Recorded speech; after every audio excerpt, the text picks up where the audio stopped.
தகைசால் தமிழர் நல்லக்கண்ணுவின் உடலுக்கு முதலமைச்சர் மு.க.ஸ்டாலின், உதயநிதி உள்பட பல அரசியல் கட்சித் தலைவர்கள் நேரில் சென்று அஞ்சலி செலுத்தினர். சென்னை தியாகராய நகரின் பாலன் இல்லத்தில் உள்ள இந்திய கம்யூனிஸ்ட் கட்சி அலுவலகத்தில் நல்லக்கண்ணுவின் உடல் பொதுமக்களின் அஞ்சலிக்காக வைக்கப்பட்டுள்ளது. இன்று பிற்பகல் 3 மணி வரை பொதுமக்கள் அஞ்சலி செலுத்த ஏற்பாடு செய்யப்பட்டுள்ளது. அஞ்சலிக்கு பிறகு நல்லக்கண்ணுவின் உடல் மருத்துவக் கல்லூரியில் ஒப்படைக்கப்பட உள்ளது.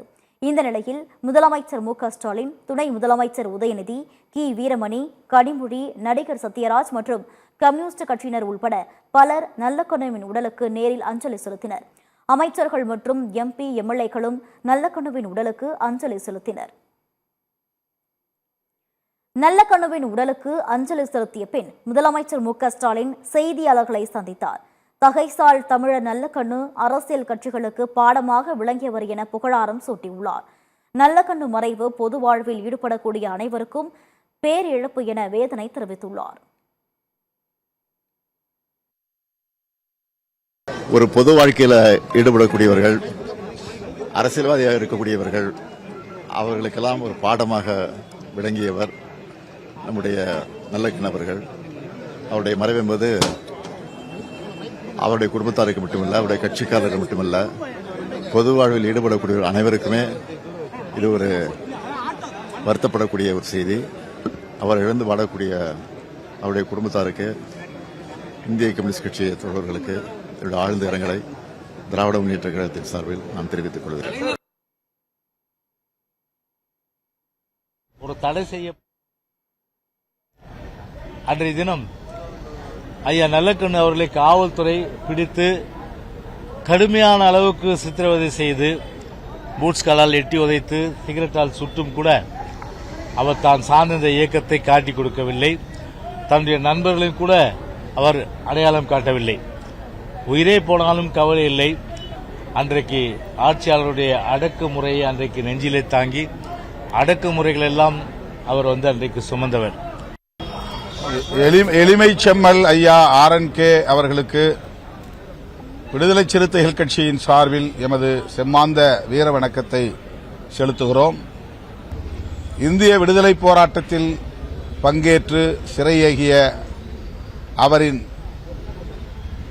அந்த பங்களிப்பை போற்றும் வகையிலும், அவருடைய ஈகத்தை போற்றும் வகையிலும் அவருக்கு இந்திய ஒன்றிய அரசு பாரத ரத்னா விருது வழங்க வேண்டும் என்று விடுதலை சிறுத்தைகள் கட்சியின் சார்பிலே வலியுறுத்துகிறோம்.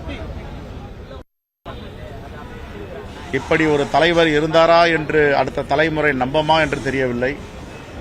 அப்படிப்பட்ட எளிமையான, நேர்மையான தலைவராக வாழ்ந்து 101 வயதில் மறைந்திருக்கிறார். அவருடைய வரலாறு அந்நில் மனிதர்கள் உள்ளவரை யாரும் மறக்க மாட்டார்கள்.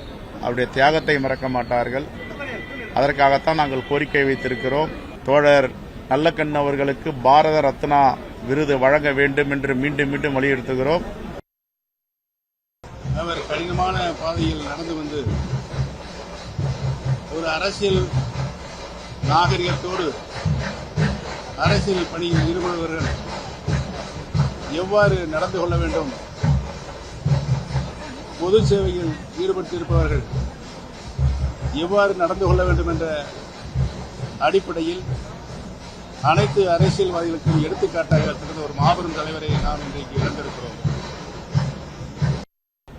இன்றைய அரசியலில் பதவிகள், பணம், ஆடம்பரம் மத்தியில் எப்படி ஒரு அரசியல் தலைவர் இருக்க வேண்டும் என்று மற்றவர்களுக்கு எடுத்துக்காட்டாக வாழ்ந்தவர். எளிமையான வாழ்க்கை, போராட்ட குணம், விடுதலைக்காக பல முறை சிறைக்கு சென்றவர். காமராசர், கக்கன், அவர் வரிசையிலே ஐயா நல்லக்கண்ணு அவர்கள்.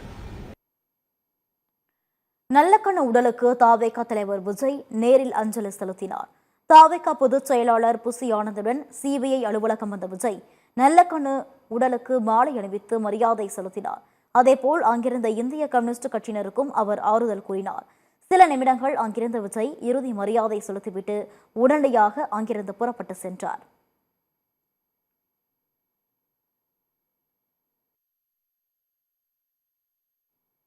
இதேபோன்று நல்லக்கண்ணு உடலுக்கு சிவகார்த்திகேயன், விஜய் சேதுபதி, ப. ரஞ்சித், சத்யராஜ் உள்ளிட்ட திரைத்துறையினர் ஏராளமானோர் அஞ்சலி செலுத்தினர். மனிதநேயத்தின் உச்சம் மார்க்சியம். அந்த மார்க்சியத்தை கடைசி வரை ஒரு செகண்ட் கூட விசகாமல் கடைபிடித்த ஒரு மாமனிதர் நல்லகண்ணையா. அவர் கூட நிறைய நிகழ்ச்சிகளில் கலந்துக்கக்கூடிய வாய்ப்பு எனக்கு கிடைச்சது. பொதுவுடைமை சித்தாந்தத்தின் மாபெரும் இழப்பு நல்லகண்ணையா. என்னுடைய ஆழ்ந்த இரங்கல்களை தெரிவிக்கிறேன். தோழர் நல்லகண்ணு அவர்களின் இறப்பு இந்த பூமிக்கு, பொது வாழ்க்கைக்கு ஒரு செய்தியை கற்றுத்தந்து போயிருக்கிறது என்றே நான் கருதுகிறேன். பொது வாழ்க்கைக்கு வருகிறவர்கள் சத்தியத்துக்கு கட்டுப்பட்டவர்களாய், தன்னல மறுப்பும் பொதுநல பொறுப்பும் உடையவர்களாய், தியாகத்தின் சின்னங்களாய், மக்களுக்காக வாழ்கிறவர்களாய், இந்த மண்ணுக்காக வாழ்கிறவர்களாய் திகழ வேண்டும் என்ற செய்தியை இந்த மண்ணுக்கு கற்றுத்தந்து போகிறது என்றே கருதுகிறேன். அரசியல் தலைவர், ஒரு அரசியல்வாதி எப்படி இருக்கணுன்றதுக்கு ஒரு பெரிய எடுத்துக்காட்டா நம்ம கூடவே இருந்திருக்காரு.